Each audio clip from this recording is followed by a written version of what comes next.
ಎಲ್ರಿಗೂ ನಮಸ್ಕಾರ. ಸೊ ಒಂದೊಂದ್ಸರಿ ಏನಾಗುತ್ತೆ, ಈ ಡಾಕ್ಟರ್ ಹತ್ರ ಹೋದಾಗ ಅಥವಾ ಯಾವುದೇ ಈ ಯೂಟ್ಯೂಬ್ ಅಲ್ಲಿ ಏನೋ ವಿಡಿಯೋಗಳು ನೋಡಿದ್ರೆ ಅನ್ಕೊಡ್ರಿ, ನೀವು ಓವರ್ ವೇಟ್ ಇದ್ದು, ಒಬಿಸಿಟಿ ಇದ್ದು, diabetes, pre diabetes, blood pressure ಹಂಗಿದ್ದಾಗ ಶುಗರ್ ಬಿಟ್ಬಿಡಿ, ಶುಗರ್ ಕಮ್ಮಿ ಮಾಡಿ ಅಂತ ಹೇಳಿರ್ತಾರೆ ಅನ್ಕೊಡ್ರಿ.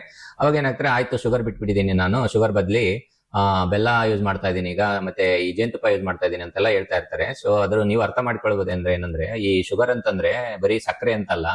ಶುಗರ್ ಅಂದ್ರೆ ಸುಕ್ರೋಸ್ ಅಂತ ಒಂದು ಮಾಲಿಕ್ಯೂಲ್ ಇರುತ್ತೆ, ಅದನ್ನ ಬಿಡ್ಬೇಕಂತ ಹೇಳಿರ್ತಾರೆ ಅವರು.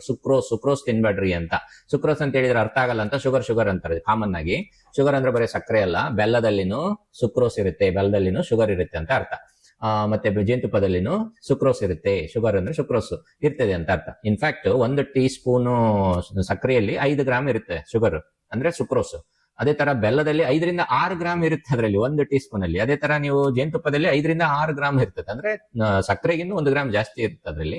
ನೀವು ಟೀ ಕುಡಿಬೇಕಾದ್ರೆ 1 ಕಪ್ ಟೀಗೆ 2 ಟೀ ಸ್ಪೂನ್ ಶುಗರ್ ಹಾಕೊಂಡ್ರೆ 10 ಗ್ರಾಮ್ ಇರುತ್ತೆ. 3 ಟೀ ಸ್ಪೂನ್ ಹಾಕಿದ್ರೆ 15 ಗ್ರಾಮ್ ಇರುತ್ತೆ. ಅದೇ ತರ ಹಾರ್ಲಿಕ್ಸ್ ಕುಡಿದ್ರೆ 4ರಿಂದ 5 ಟೀ ಸ್ಪೂನ್ ಅಷ್ಟು ಶುಗರ್ ಅಷ್ಟು ಇರುತ್ತೆ, 20ರಿಂದ 25 ಗ್ರಾಮ್ ಇರ್ತದೆ. ಮತ್ತೆ ಲಸ್ಸಿಯಲ್ಲಿ 25ರಿಂದ 30 ಗ್ರಾಮ್ ಶುಗರ್ ಇರುತ್ತದೆ. ಅದೇ ನೀವು ಮಿಲ್ಕ್ ಶೇಕ್ ಅಂತ ತಗೊಂಡ್ಬಿಟ್ರೆ, ಏನು ಮಿಲ್ಕ್ ಮತ್ತೆ ಶುಗರ್ ಮತ್ತೆ ಫ್ರೂಟ್ಸ್ ಎಲ್ಲ ಹಾಕಿ ಶೇಕ್ ಮಾಡಿ ಕೊಡ್ತಾರಲ್ಲ, ಅದರಲ್ಲಿ 10 ಟೀ ಸ್ಪೂನ್ ಅಷ್ಟು ಶುಗರ್ ಇರುತ್ತೆ, 50 ಗ್ರಾಮಿನಷ್ಟು ಇರ್ತದೆ ಶುಗರ್. ಅಂದ್ರೆ ಒಂದು ಇಡೀ ಶುಗರ್ ತಿಂದಂಗ ನೀವು ಅದನ್ನ ಮಿಲ್ಕ್ ಶೇಕ್ ಕುಡಿದ್ರೆ. ಅದೇ ತರ ಈ Coke, Pepsi, Fanta, Sprite, Thums Up ಅಂತೇಳಿ ಏನೇನೋ ಎಲ್ಲ ಇದಾವಲ್ಲ, ಅದು 250ರಿಂದ 300 ml ಅಷ್ಟು ಇರ್ತದೆ. ಅದು ಆನ್ ಎನ್ ಅವರೇಜ್ ಅಂತ ಡ್ರಿಂಕ್ಸ್ ಬೆವರೇಜಸ್ ಅಲ್ಲಿ, ಸೋಡಾಗಳಲ್ಲಿ 30 ಗ್ರಾಮ್ನಷ್ಟು ಶುಗರ್ ಇರುತ್ತೆ. 30 ಅಂದ್ರೆ 6 ಟೀ ಸ್ಪೂನ್ ಅಷ್ಟು ಶುಗರ್ ತಿಂದಂಗೆ ಆಗುತ್ತೆ. ನೀವು ಫ್ರೂಟ್ಸ್ ನೋಡ್ಕೊಂಡ್ರೆ, ಒಂದು ಮೀಡಿಯಂ ಸೈಜ್ ಬನಾನಾದಲ್ಲಿ 15 ಗ್ರಾಮ್ನಷ್ಟು ಇರುತ್ತೆ ಶುಗರ್, 3 ಟೀ ಸ್ಪೂನ್ ಅಷ್ಟು.